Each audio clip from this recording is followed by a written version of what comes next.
ಪಕ್ಷ ಚುನಾವಣೆ ಸಂದರ್ಭದಲ್ಲಿ ಇವತ್ತು ಅದರಿಂದ ಎಷ್ಟು ಸೀಟ್ ಗೆದ್ದಿರ್ಬೋದು. ಇವರು ಅಧಿಕಾರಕ್ಕೆ ಬರಬೇಕಾದ್ರೆ ಪಕ್ಷ ನಾವೆಲ್ಲ ಕಾರಣ ಇದ್ದೀವಿ. ಈಗ ಹಿಂಗೆ ವಲಸಿಗರು ಇವರು ನೀತಿಗೆಟ್ಟರು ನಮ್ಮ ಕಾಂಗ್ರೆಸ್ ಪಕ್ಷಕ್ಕೆ ಬಂದಿರೋರಲ್ಲವ ಅಂತೇಳಿ ಇವರು ಸಾರಾ ಸೆಟ್ಟಾಗಂದರೆ ಹಿಂದೆ ಕಾಂಗ್ರೆಸ್ಸಿಗೆ ಬಂದಿರೋರು ಎಲ್ಲವ ಸಿದ್ದರಾಮಯ್ಯನವರು ಕಾಂಗ್ರೆಸ್ ಬಿಟ್ಟು ಕಾಂಗ್ರೆಸ್ ಸೇರ್ಯಾರೆ. ಅವರು ವಲಸಿಗ್ರೆಯ? ಯಾರು ವಲಸಿಗ್ರಿಲ್ಲ ಅಲ್ಲಿ?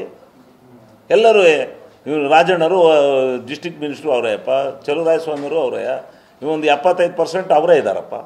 ಹಿಂಗೆ ಅಂದ್ಬಿಟ್ರೆ ನೀವು ವಲಸಿಗರು ಅಂತ ಇವ್ರಿಗೆ ಯಾರು ಕೊಟ್ಟರು? ಇವರಿಗೆ ಹಿಂಗೆ ಅನ್ನೋಕ್ಕೆ ಈ ಮನುಷ್ಯನಿಗೆ ಯಾರಪ್ಪ ಹೇಳಿದರು ಇವ್ರಿಗೆ ಈ ಥರ ವಲಸಿಗರು ಅಂತ ಹೇಳು ಅಂತ?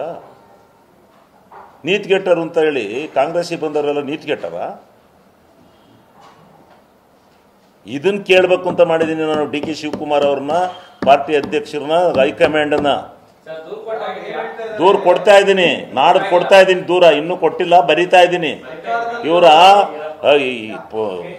ಪಕ್ಷ ನಾಲ್ಕು ಗೋಡೆ ಮಧ್ಯದಲ್ಲಿ ಪಾರ್ಟಿ ಮೀಟಿಂಗ್ನಲ್ಲಿ ಮಾತಾಡೋ ವಿಚಾರಗಳು ಇವೆಲ್ಲ ಬಂದು ನೀನು ನಿಂತ್ಕತೀನಪ್ಪ. ಆಯಿತು, ಇವರೇನು ನಾನು ಕೇಳಿದ ಅಣ್ಣ, ನಿನ್ನನ್ನು ಹೆಸರನ್ನ ಸೂಚಿಸ್ತಾ ಇದ್ದೀವಿ, ನೀನು ಪಾರ್ಲಿಮೆಂಟಿಗೆ ನಿಲ್ಬೇಕು ಅಂತ ಹೇಳಿ ನನ್ನ ಹತ್ರ ಏನಾರು ಕೇಳಿದ? ನನ್ನ ತೀರ್ಮಾನ ತಗೊಳಕ್ಕೆ ಇವ್ರು ಯಾರು? ಪಕ್ಷ ಚುನಾವಣೆ ಸಂದರ್ಭದಲ್ಲಿ ಇವತ್ತು ಅದರಿಂದ ಎಷ್ಟು ಸೀಟ್ ಗೆದ್ದಿರ್ಬೋದು. ಇವರು ಅಧಿಕಾರಕ್ಕೆ ಬರಬೇಕಾದ್ರೆ ಪಕ್ಷ ನಾವೆಲ್ಲ ಕಾರಣ ಇದ್ದೀವಿ. ಈಗ ಹಿಂಗೆ ವಲಸಿಗರು ಇವರು ನೀತಿಗೆಟ್ಟರು ನಮ್ಮ ಕಾಂಗ್ರೆಸ್ ಪಕ್ಷಕ್ಕೆ ಬಂದಿರೋರಲ್ಲವ ಅಂತೇಳಿ ಇವರು ಸಾರಾ ಸೆಟ್ಟಾಗಂದರೆ ಹಿಂದೆ ಕಾಂಗ್ರೆಸ್ಸಿಗೆ ಬಂದಿರೋರು ಎಲ್ಲವ ಸಿದ್ದರಾಮಯ್ಯನವರು ಕಾಂಗ್ರೆಸ್ ಬಿಟ್ಟು ಕಾಂಗ್ರೆಸ್ ಸೇರ್ಯಾರೆ. ಅವರು ವಲಸಿಗ್ರೆಯ? ಯಾರು ವಲಸಿಗ್ರಿಲ್ಲ ಅಲ್ಲಿ?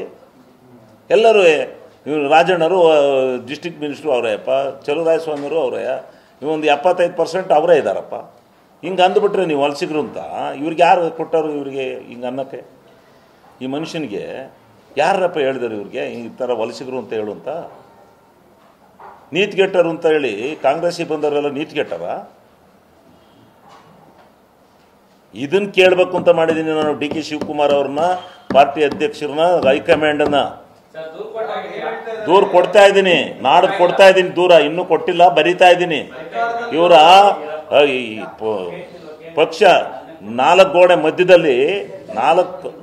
ಗೋಡೆ ಮಧ್ಯದಲ್ಲಿ ಪಾರ್ಟಿ ಮೀಟಿಂಗ್ನಲ್ಲಿ ಮಾತಾಡೋ ವಿಚಾರಗಳು ಇವೆಲ್ಲ ಬಂದು ನೀನು ನಿಂತ್ಕತೀನಪ್ಪ. ಆಯಿತು, ಇವರೇನು ನಾನು ಕೇಳಿದ ಅಣ್ಣ, ನಿನ್ನನ್ನು ಹೆಸರನ್ನ ಸೂಚಿಸ್ತಾ ಇದ್ದೀವಿ, ನೀನು ಪಾರ್ಲಿಮೆಂಟಿಗೆ ನಿಲ್ಬೇಕು ಅಂತ ಹೇಳಿ ನನ್ನ ಹತ್ರ ಏನಾರು ಕೇಳಿದ? ನನ್ನ ತೀರ್ಮಾನ ತಗೊಳಕ್ಕೆ ಇವ್ರು ಯಾರು?